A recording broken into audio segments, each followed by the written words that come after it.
Welcome to Donmar TV News Channel. Sino ang nababagalan? Eto, panoorin nyo.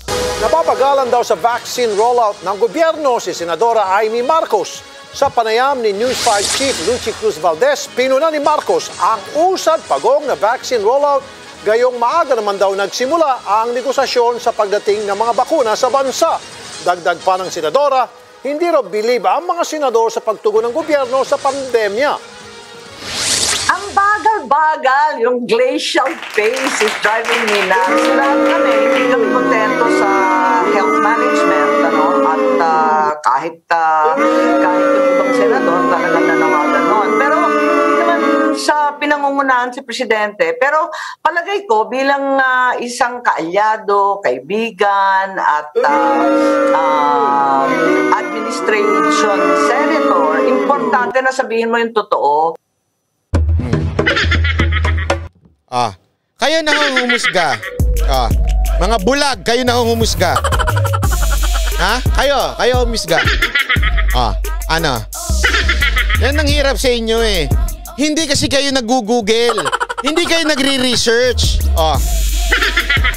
Di ba? Kakadalaw lang kay ano eh. Ganito lang yan eh. Ganito lang kasimple yan. Magbasa kasi kayo, ang hirap sa inyo, hindi kayo nag-google eh. Pumunta sila doon sa birthday. Okay? Birthday ni Mayor Sara, pumunta sila. May usapan sila. Nilaglag. Ano sabi ni Amy Marcos? Sagot to kayo. Ano sabi ni Amy? Wala kaming pinag-usapan politika. Wala. Kinabukasan, ano sagot ni Mayor Sara Duterte? Nag-usap kami tungkol sa politika. Ano tawag mo doon? Panlaglag. Okay. Isipin nyo yun lang yung panlaglag. Ano na kagad ang banat kinabukasan?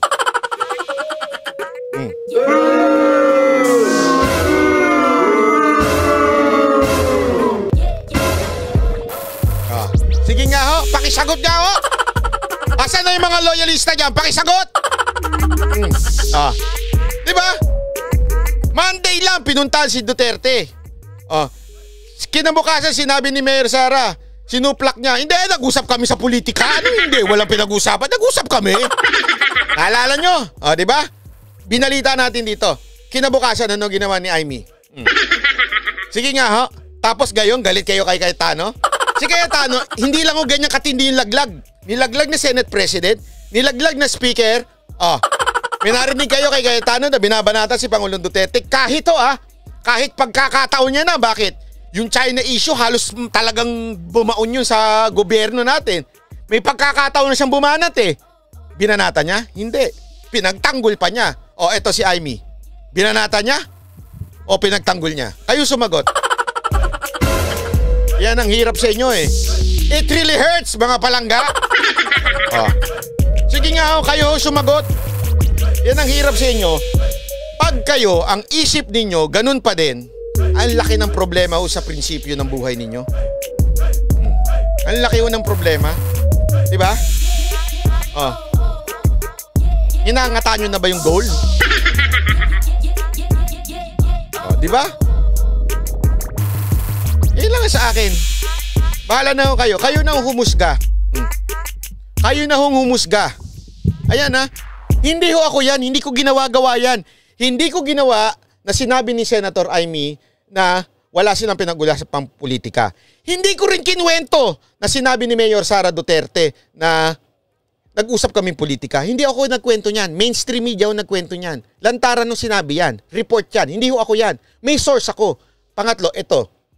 Binanatan ng gobyerno. Even if, imagine to number 1 tayo sa SAYAN, sasabihin mabagal ang rollout natin. Ano mga palangga? Sige nga sagutin nyo ako. Yung totoo. Yun lang sa akin eh. Huwag na tayo maglokohan. Kayo na lang bahala na kayong umusga. Ang sa akin lang, dun ako sa totoo. Even if it hurts. Always remember that. Even if it hurts.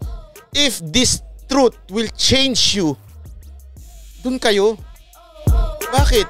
Kung hindi kayo, alam niyo ho bang pinaka-inis na inis ako sa tao? Yung sasabihin, pinanganak ako, ito ang pinaniniwalaan ko. Kaya mamamatay akong pinaniwalaan ko ito. Oh, mamatay ka talaga. Bakit? Kaya ang pinaniwalaan mo, ano pinaniwalaan mo? Bawal maligo bago matulog. Ay, bumaho ang kilikili mo. Kasi isisisi mo ngayon? Kasi hindi. Naniwala ka sa paniniwala mo nung bata ka na bawal maligo bago matulog. Kaya anyari sa'yo, bumahong kilikili mo. Tapos isisisi mo sa ibang tao? Diba? Yun lang sa akin eh. Kasi ito na pinaniwalaan ko. Ito kasi sabi ng nanay ko. Ito, ganito. Oh, diba? Yun lang naman sa akin. Always remember this, ha? Always remember this. Masakit man ng katotohanan, pero minsan ito yung magbabago sa iyo eh. Sabi nga, 'di ba? Sabi na ng Biblia 'yan eh. Para kang siraulo, tumingin ka sa salamin, nakita mo na nga ang pangit, tapos hindi mo pa binago. Yun yung sinabi ng Biblia, yun. Tiningnan mo na sarili mo, nakita mong may muta ka, ay, may muta ako. Ganun lang ang ginawa mo. Dapat, pag may muta ka, nakita mo na sa salamin, maghilamos ka na. Diba? Even truth hurts. O, yun lang naman kasimple yun.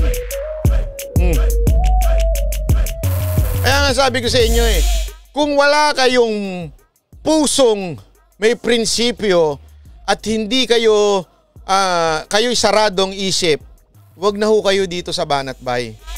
Iiyak kayo araw-araw. Sasabihin ko sa inyo, iiyak kayo araw-araw. Dahil dito, doon ako sa totoo. Ngayon, kung merong gawin in the future kasi Cayetano o sino man na sablay sa aking paniniwala, sorry, babanatan ko. Sablay ako sa paniniwala eh. Diba?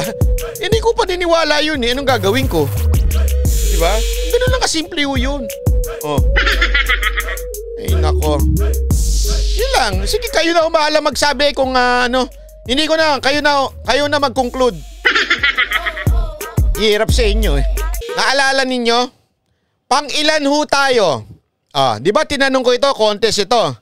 Pang-ilan ho tayo pagdating sa rollout sa ASEAN? Sige nga ho, sagot nga ho kayo. Pang-ilan ho tayo?